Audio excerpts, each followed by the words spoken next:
From Washington, this is VOA News.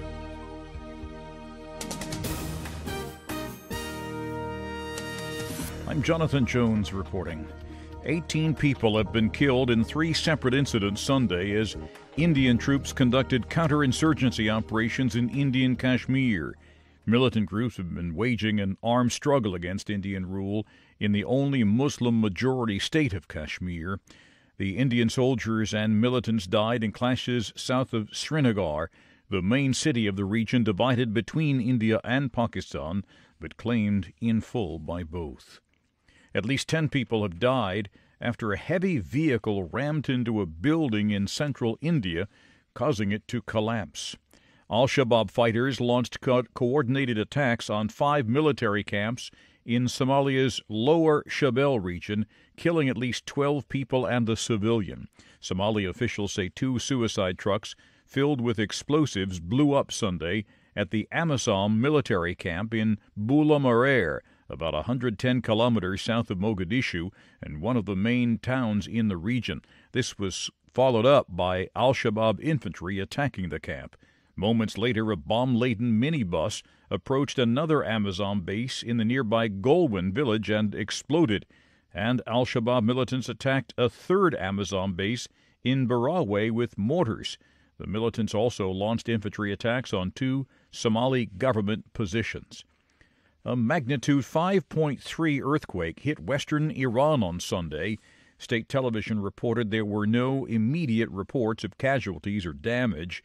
A magnitude 7.3 earthquake in the same area in November killed more than 500 people. This is VOA News. Israel on Sunday said 10 of the 15 Palestinian protesters killed by Israeli gunfire Friday were, quote, documented terrorists who tried to sneak across the border.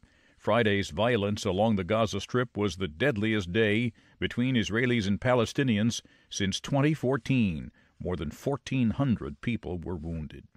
In his Easter message, Pope Francis called for peace in a world marked by war and conflict.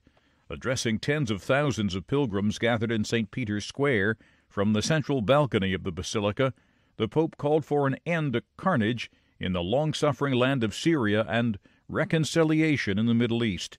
Correspondent Sabina Castelfranco reports for VOA from Rome. The Pope urged reconciliation in Israel, a place experiencing in these days the wounds of ongoing conflict that do not spare the defenseless. His words followed the Friday deaths of 15 Palestinian protesters on the Israeli-Gaza border 2 days before Easter Sunday. Turning his thoughts to Africa, the Pope also called for peace in South Sudan and the Democratic Republic of Congo. Non dimentichiamo le vittime di quel conflitto, soprattutto I bambini. Let us not forget the victims of that conflict, the Pope said, especially the children. May there be no lack of solidarity with all those forced to abandon their native lands and lacking the bare essentials for living.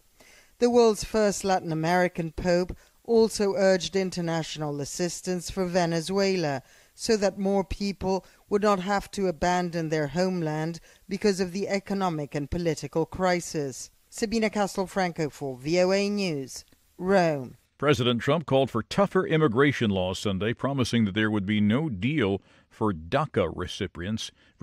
That's a problem that allows people brought to the U.S. as children illegally to remain in the U.S. and legally study and work. On Twitter, the president wrote, Border Patrol agents are not allowed to properly do their job at the border because of ridiculous liberal Democrat laws like catch and release, getting more dangerous, caravans coming. Republicans must go to nuclear option to pass tough laws now. No more DACA deal. He wrote, these big flows of people are all trying to take advantage of DACA.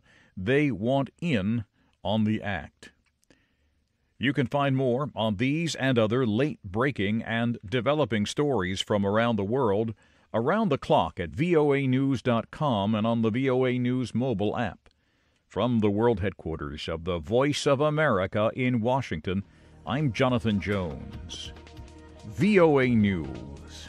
That's the latest world news from VOA.